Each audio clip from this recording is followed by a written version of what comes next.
Hello, everyone. Welcome to the Skincare and Food Podcast, episode 7.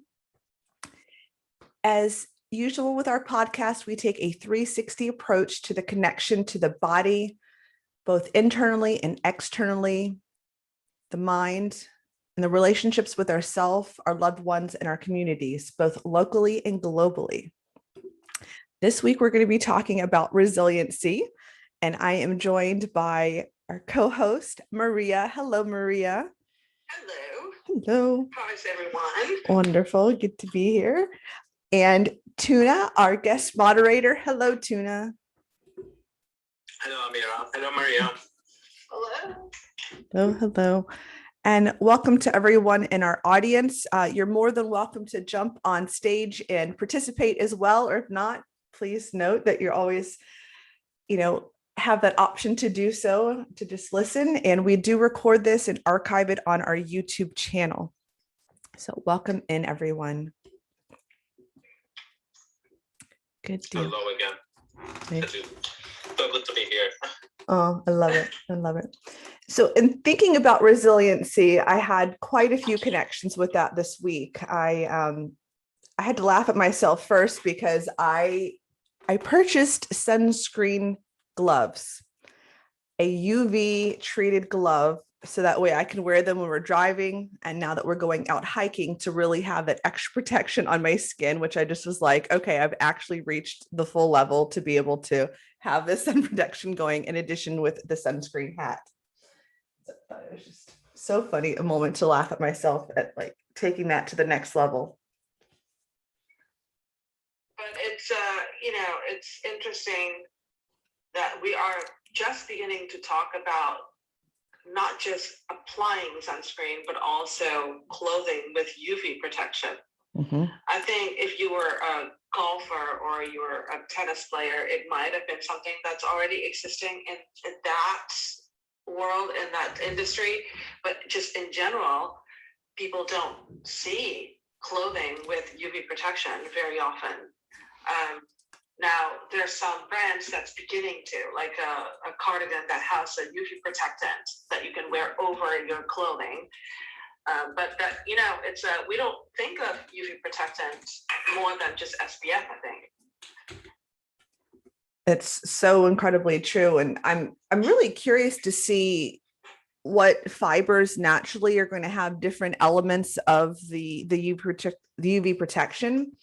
I have seen a spray that you can purchase to be able to treat your clothes. It kind of reminded me of almost like a Scotch Guard kind of ability that you would spray into the clothes to be able to embed that to be able to have the UV protection. But yeah, I'm curious to see what fibers naturally already have that. I remember, go ahead. Yeah, I think that's the next level, Amira. Before I get into whole skincare, a couple of years ago, 3 years ago, I dabbled a little bit in the fashion industry just to, a bit of a hobby level. But I was really interested in how fashion and technology is going to merge. And now there's the wearable technology is impacting fashion world, and there's, like, as you said, they're going to have these garments that with the fibers and some kind of technological advancements is that will adjust to your heat temperature, the UV. I think that's going to be the next level we're going to see very soon in the future. I love it. I love when tech joins in to be able to kind of marry what we have in nature and how can we take it to the next level. We are joined on stage by Strategic Scott. Thank you so much for joining. You're listed as being the founder of BloomMaryJane.com, CBD bath bomb, skincare, and facial mask. What a fantastic backing. Thank you so much for joining. Oh, he just dropped. Okay. Hopefully he'll jump back in. And certainly welcome to any people who've joined in the audience. Do know you're more than welcome to jump on stage and join the conversation if you'd like. We do record and archive this. And today we are talking about resiliency and that real 360 connection. So yeah, I love being able to have that additional protection that is coming from these new UV gloves that I purchased and other elements of resiliency that I've experienced. I did have my second vaccine for COVID protection this week. I went with the Moderna, and I was so appreciative that I've been in the middle of doing a whole 30 before having this vaccine. I did have about 24 hours of not feeling super great. And then after that was over, I felt just a burst of energy. And I definitely realized that having that base of really making sure that I was a little strict with my diet, having less inflammatory foods, really helped just kind of get me through it a lot faster. So I'm so appreciative to be able to have that. I know, Maria, you had your first shot, and you're feeling better. In terms of diet, it's I try to be healthy most of the time, but I'm still on the process. I'm still on the journey. But you're so right about resiliency, and going about it through diet as well. Because if you're not at optimum health, it's difficult for your body to bounce back, I think. But I did, the side effect from the first one was so mild. It was just sore arms and a little bit of tiredness. Tuna, did you have your vaccine yet? No, we haven't. Just before I explain, because Deja joined, I met her this week from another candles and fragrance room. She's a really amazing lady. Deja, if you want to come up to speak, I'll just let me know, and we'll invite you. Raise your hand. So we haven't had any. My age group hasn't. I haven't allowed to have the vaccines. I think it's over 50s now. I think they just recently announced 45s and over. So I'm still waiting, but they said they're going to introduce them soon. But what I want to talk about, I think, the resiliency in terms of, yes, we're talking about skincare and the food, and what you mentioned, Amira, about UV light applicators, that's also great. But I think for me, resilience, when I think about it, is more about your mindset, and that applies to every areas of your life. And especially coming from a business person point of view, that's one of the things that I find a little bit sometimes I'm lacking, the resiliency. I sometimes really do feel like I'm pushing this big boulder sort of up in the hill, and every time I round it up, like I just want to go a little bit higher. I feel,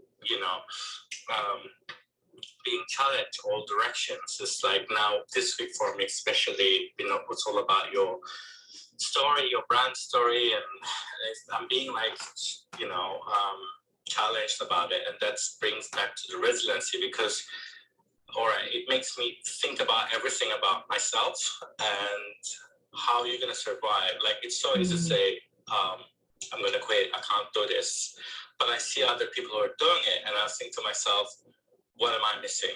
What is the point of things? So I have to keep being resilient, basically. So back to the subject, is like, for me, when you think about resiliency, it's about the mindset.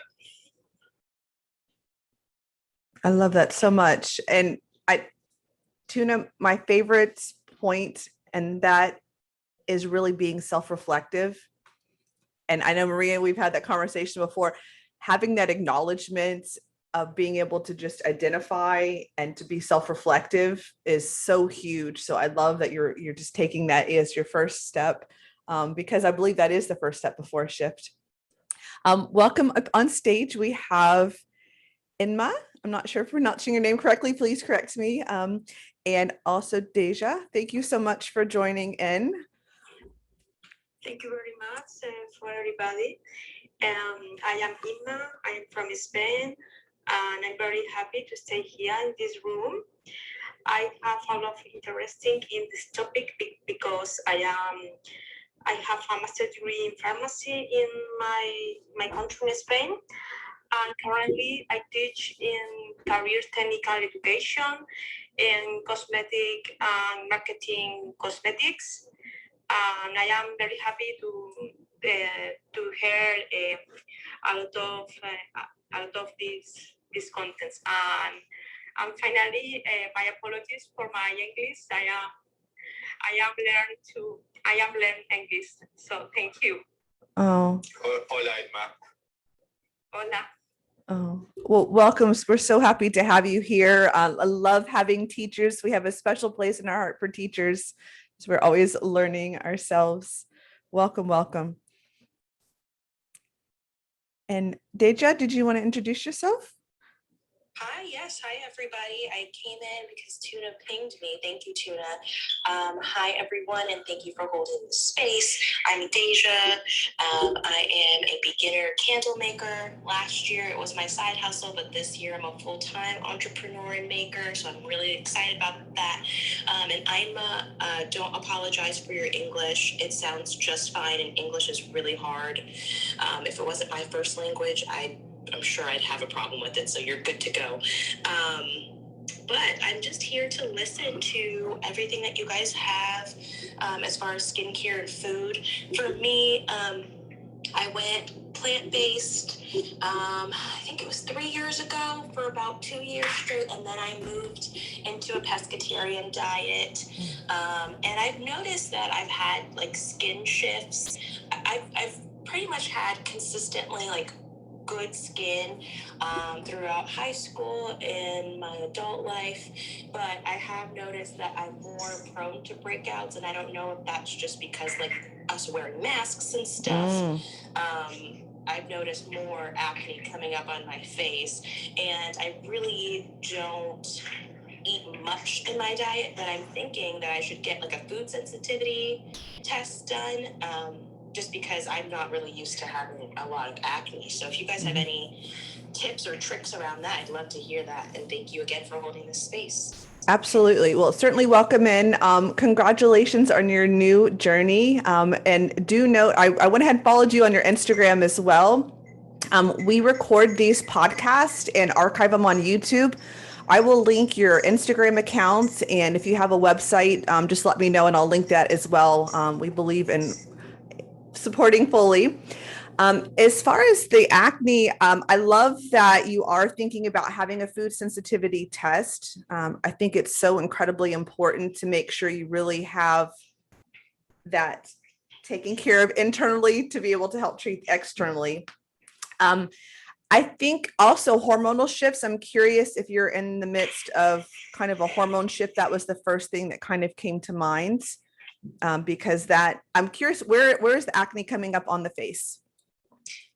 Mainly like my mouth portion, like around like my mouth, or like even like the top of my lip, I'll notice like little blackheads or something. And I usually don't get them there, especially if anything pops up, it's usually like on my cheek or on my forehead. But yeah, mostly around like where I wear a mask. So I was thinking it was that, but I'm thinking you could be right with the hormonal changes. I've been super stressed just starting a business. Nobody tells you how hard it is. So I hear you on that, Deja. I hear you on that. Thank you, Tuna. You know, and I'm sure everybody else knows too. But it's a struggle. Oh, 100%. Maria, you're kind of the acne whisperer as far as location. What sort of what is your intuition on the area and the type of acne that she's experiencing? Based on what you're describing, and if you've never had acne before, it sounds like something that is inflammation related due to consistent wearing of masks, so the maskne thing. It sounds like it, and it could be hormonal as well, because it is also prone area for hormonal changes there. But one thing that I tell my clients all the time, an easy way, instead of just kind of like changing your whole entire diet, or even before you go into having allergy tests or food sensitivity testing, just take a food diary. And then if you're seeing a flare up, just kind of take a step or two back, like go back a day or two, where you're seeing, okay, I'm having an increase of certain food in the last couple of days, is it possible that those are the ones that's causing the flare up? So kind of doing a process of elimination, that is probably the easiest way before you're going into like overhauling your diet again or getting a food sensitivity test. I love that. Okay, Maria, I love that. I'm sorry, I'm Amira. Is it Amira or Amira? Amira, yes. It's Maria and Amira, so we're illustrating exactly. Yeah, Same letters. Same over here. I just love that. Yeah, that's a good tip. I didn't realize that I should keep food diary. That's a really good tip because I do notice too, like over time, I noticed I had an issue with bananas, which was super weird. Like I started eating bananas as a kid and it was just fine. But now when I eat them, they smell weird and I just can't do it. Yeah, I mean, our bodies change all the time. Our skin change all the time. You know, if you're not allergic to something, you could potentially develop allergies to it down the road. It could potentially also because you've changed your diet and then something in it triggers sensitivity toward others, potentially, or you know, it's potassium rich. So is there any potassium sensitivity with bananas?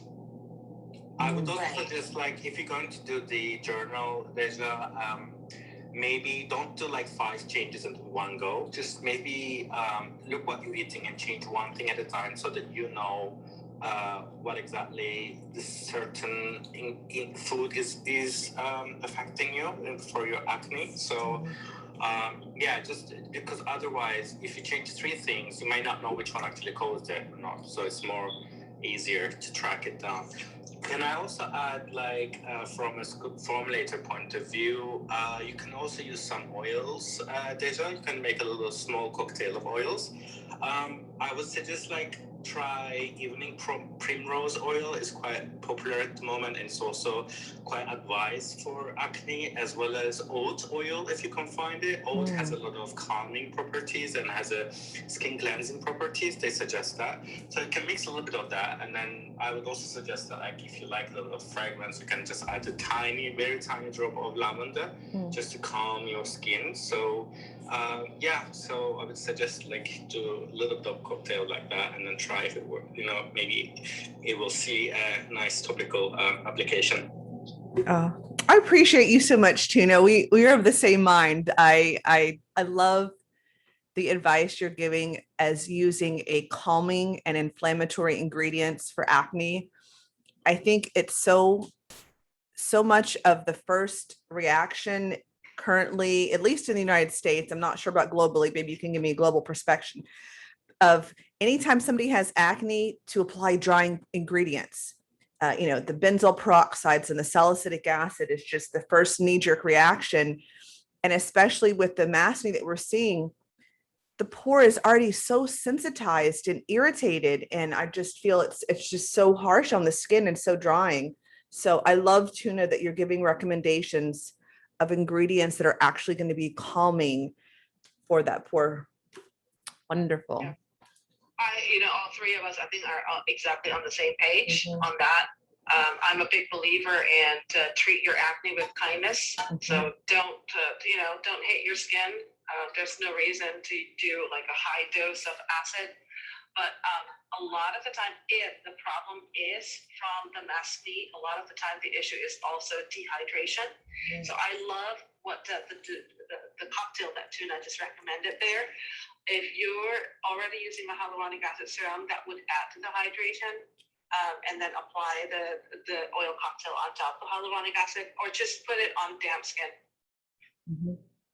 Yeah, apply on damp skin, definitely. Just wash your face and then just put a little bit of oil. Don't wait. Yeah, absolutely. And I would second Tuna's opinion too on not eliminating or not changing everything in one sitting. That goes for food and skincare. So that way you know what you're reacting to. And it's in terms of food diary, you don't have to take account everything, but if something is out of the ordinary or you're having an increase of intake of something, that might be the trigger. So that's kind of like an easy way to just kind of think back a day or 2. Oh, I increased my intake of tea or caffeine or milk or whatever it is. That might be something that is the trigger. I love that. Perfect. I was sitting here taking notes the whole time, and I appreciate you guys so much. Yeah, I have really sensitive skin, and I've been like through the dermatologist, and they gave me benzoyl peroxide, and it just like tore my face literally to shreds. Like my skin started to peel. It was red. It was terrible. So it like kind of traumatized me to use nothing on my face, and it worked for a little bit. But I've also been using like grapeseed oil just as like a little moisturizer. And even when I wash my face, I just use like a cold water rag. I don't really like to put much on my face. So the fact that you guys are giving me just these light oils and lavender, I didn't think to add. So I love that. I'm definitely going to apply these and keep you guys updated.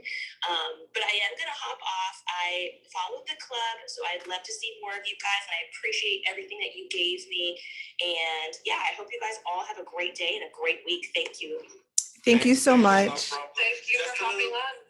Yeah, just a little thing for lavender essential. Just if you're going to buy one, I would suggest that normally, like if you're going to add it, just look at your skin. There's a dermal, like what we call skin limits.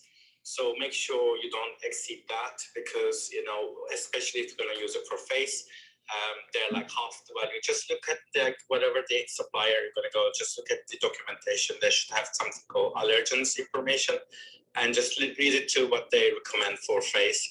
If you can't find anything, DM me, and then I'll also get you information. Have a wonderful weekend, Deja. Thank you. You guys. I appreciate it. Again, I love this. Thank you so much for inviting me. Thank you. Thank you. Wonderful. Can I also ask something to Inma? By the way, your English is completely fine. Don't worry about it. We totally understand. No problem. Did you mention you have some chemistry background, and are you doing some kind of like cosmetic formulations? Well, I finished my study in pharmacy for 20 years ago, and when I was a student, I participated in a research in the area of analytical chemistry, and I analyzed the quality of the waters and the contents of contaminants like phenols, all that jazz. And when I finished my degree, I worked in the area of pharmacy in a pharmacy in Madrid. Yeah. Later, I prepared my exams to teach as a civil servant teacher in the area of career technical education or vocational training education in Europe. And I teach now for 15 years in the area of Barcelona, Catalonia, and now in my region in Valencia.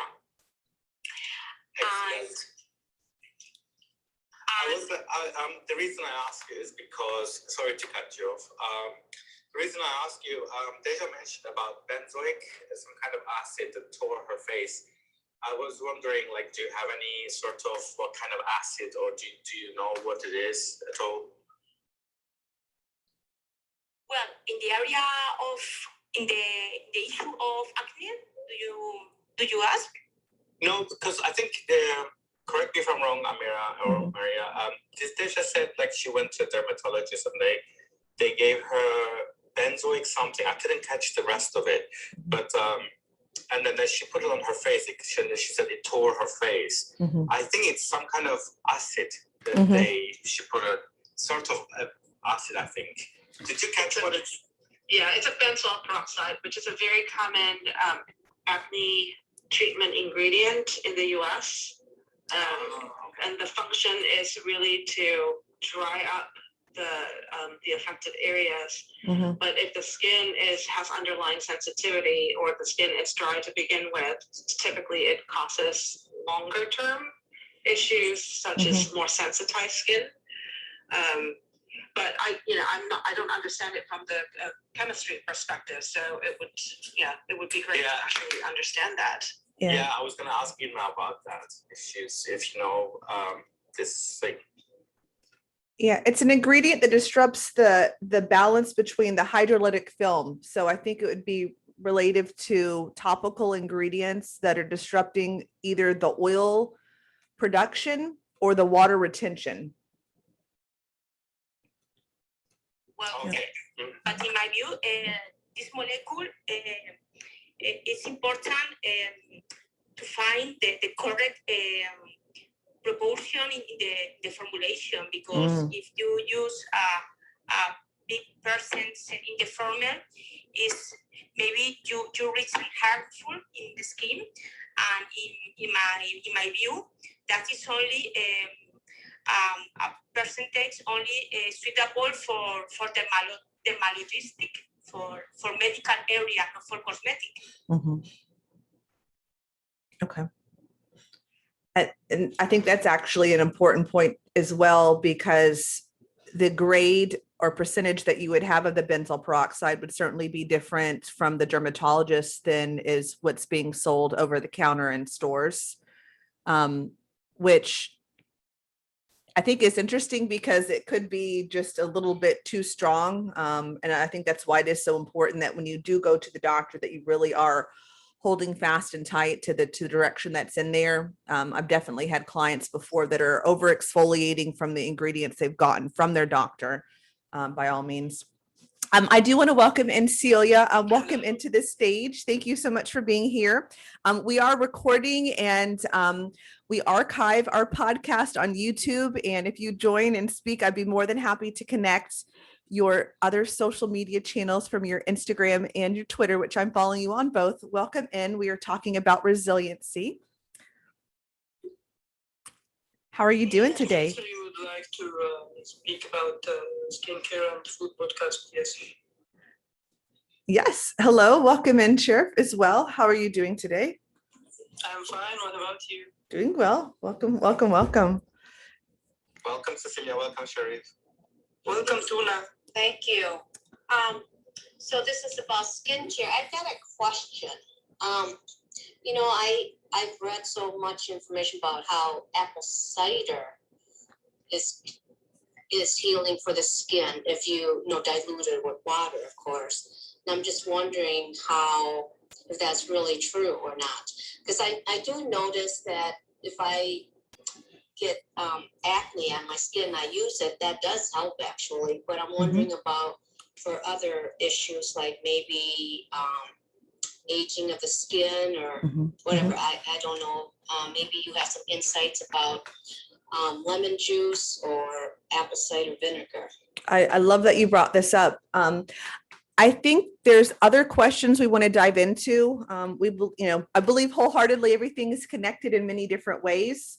So in addition to the acne, what other types of concerns or sensitivities could be there? And I ask, especially with apple cider or the lemon juice, because both apple cider and lemon juice are both acids that are used for astringent properties topically.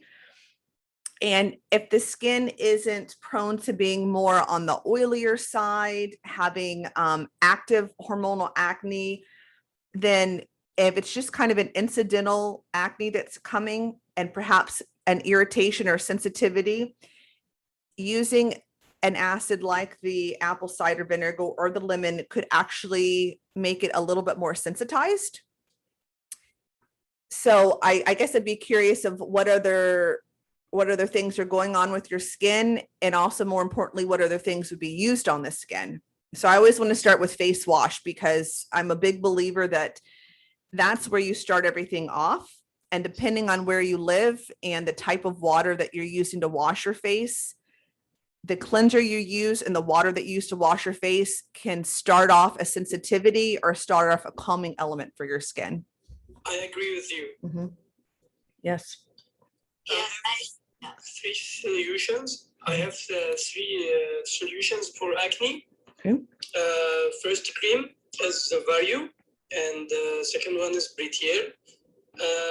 Those two can make your skin good and not full of acne.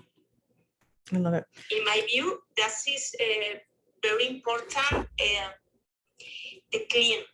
And obviously, there is a lot of actives, but the first one to do is clean the skin with a suitable soap, with a pH, neutral pH, and later the clean, you should treat the skin.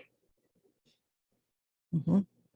Absolutely. So certainly your staple items are a good cleanser and a good moisturizer. I think of that as the most important. It's great to add serums and treatments later on, but yes, certainly start with that really nice, gentle cleanser that is not exfoliating, is not overactive, and then using a moisturizer that's going to be able to have a nice treatment. Welcome in, Wendy. Thank you for joining us. We also have Rachel and audience as well. Thank you for listening in. Hello, Wendy. Hello, everybody. Pleasure to be here. Hello, everybody. I love it. So, in speaking about resilience, Celia, and to go back to your question there, can apple cider vinegar work topically? Yes, I think it can be used if it is diluted, but I think honestly, I would look for ingredients that are going to be a little bit more calming.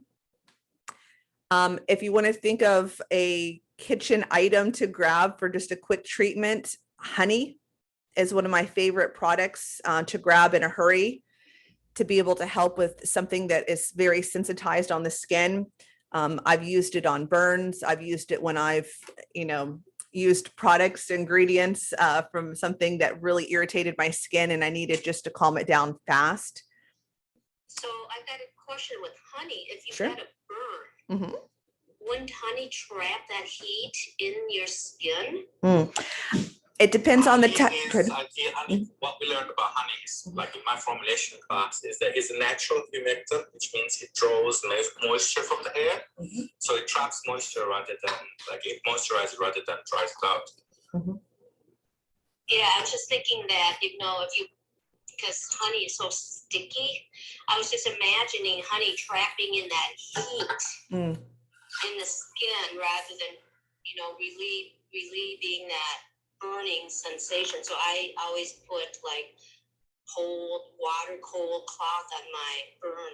If when I'm cooking, I get a burn on my hand. I was thinking more of a chemical burn, but go ahead. Is available in Egypt. Oh, sorry. Go ahead, Sherief. Your product is available in Egypt. I work for a cosmetic company called Algenist. Our products are available in Egypt, which is family hometown, through Net-a-Porter. Tuna, your products are available internationally as well through Etsy? Yes. If you, right now I'm mainly shipping in UK, but if there's an international order, yeah, I will do it. Okay. And Wendy, your products are international as well or about to be? Well, my products are just getting launched. That's why I'm on my business trip and in PST time right now, so that I can meet with my business partners and get ready. FDA lab is just about to get approval and we'll be launching, and I will keep you guys posted for sure. Congratulations. Very exciting. Congratulations, Wendy. Thank Yes. you so much. Very exciting. Yes. Several of us represent different cosmetic companies, but the idea of this podcast is not to just recommend one company or one product, that we're really looking at skincare and ingredients as a whole throughout the world globally, and just, thinking of the best recommendations for from the person from there. Absolutely. So there are so many products out there that, like for me, sometimes I get overwhelmed with well, which one is actually good? You know, like we're all trying to look younger, trying to get rid of our age spots. You know, I'm in the sun a lot because I'm a rock climber. I hike. So of course I have a little bit of age spots on my face. So now I'm thinking, well, what should I use to get rid of the age spots? The sunspots, maybe they're called. Absolutely. I mean, vitamin C is certainly one of my favorites for brightening. There are some really great, you know, different types of enzyme exfoliators that are available now that are nice and gentle. And what's fantastic about an enzyme exfoliator, opposed to having only just that physical scrub or grit to it, it's able to really help break down the glue holding the dead skin. It can be more gentle sometimes than particular types of physical exfoliators, and it's really effective at being able to help break down the discoloration, hyperpigmentation. That being said, it is so important to wear sunscreen, because anything you lighten or brighten, the sun is going to reverse. And on one additional note of hyperpigmentation or discoloration, anytime there's a shift in our hormones, we become more sensitive to the sun, and we're more prone to hyperpigmentation or discoloration. So I do have to start rounding things out. I would love to ask everybody on stage just to kind of add your final thoughts. We have hit 30 minutes here, and it's been such an amazing talk. I definitely look forward to seeing everybody. We will be back to our normal time next week on Thursdays at 8:30 Pacific time. And if each person would like to just kind of give their final thoughts, Celia, I can certainly reach out to you. I have your Instagram, so I can DM you, and I'll send you my contact information, and we can also dive deeper into skincare. And now you know us, and you have a resource for skincare advice by all means. All right, Maria, any final thoughts of the topic for the day? Just to Cecilia, when it comes to correcting hyperpigmentation, nothing can get rid of it entirely. There's nothing that will be 100% foolproof. Patience is a big component to it, and higher percentage of acid or vitamin C doesn't always make it better. It depends on your skin, and also if your skin is sensitive or sensitized, higher percentages of acid could actually backfire, and it triggers inflammation that will potentially cause a bit more of that hyperpigmentation as well. And sunscreen is a must, and I love that. So we tend to kind of go back to the beginning, top of our topic, when we're kind of rounding things out with sunscreen. When you're talking about just covering yourself up with protective barriers, hats, sunscreen, of course, and just protective gear to make sure that you don't develop new ones. I love it. And just for Cecilia from last things, niacinamide is also very good for brightening, and it's basically called vitamin B3 powder. Sorry, not powder, but vitamin B3. Niacinamide is very popular, so you can also look at that ingredient-based products.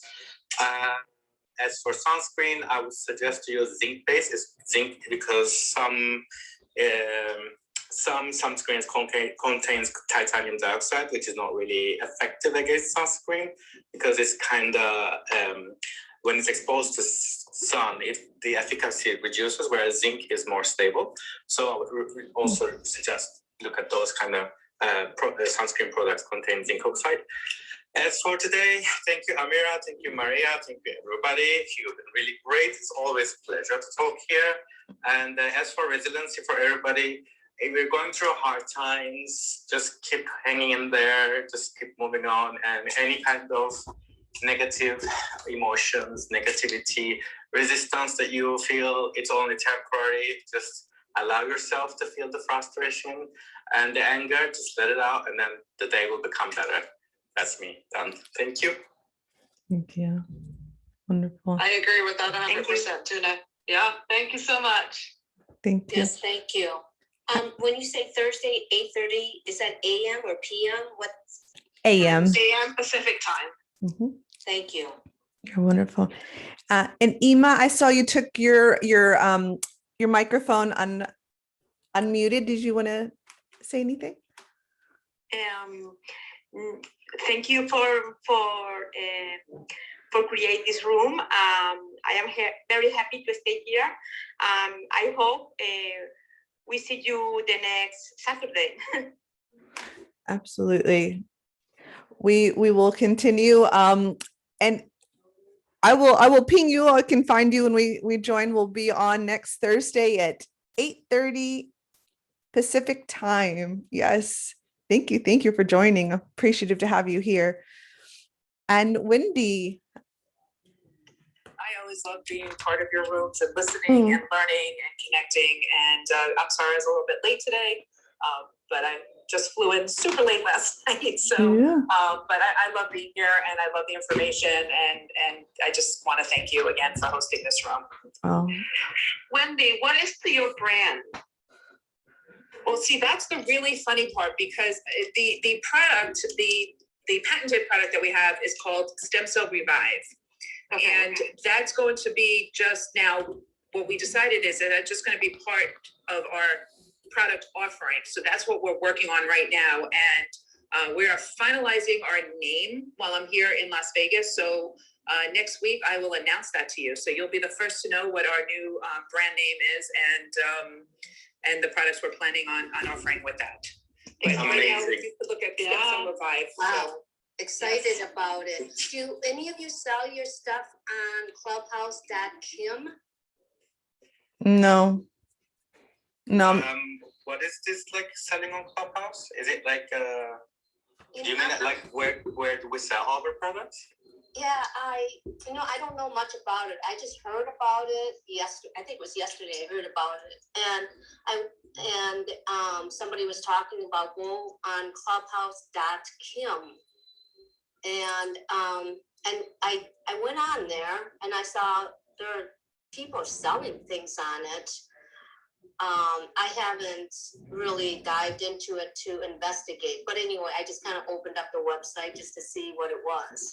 So I was curious to know if you folks were doing that. I just typed. That'll be interesting. Yeah, I'll send it out to everybody on here. I haven't heard of it either. I just typed in clubhouse.com. It looks like it is a third-party vendor that is connecting people from Clubhouse. And yes, I definitely see products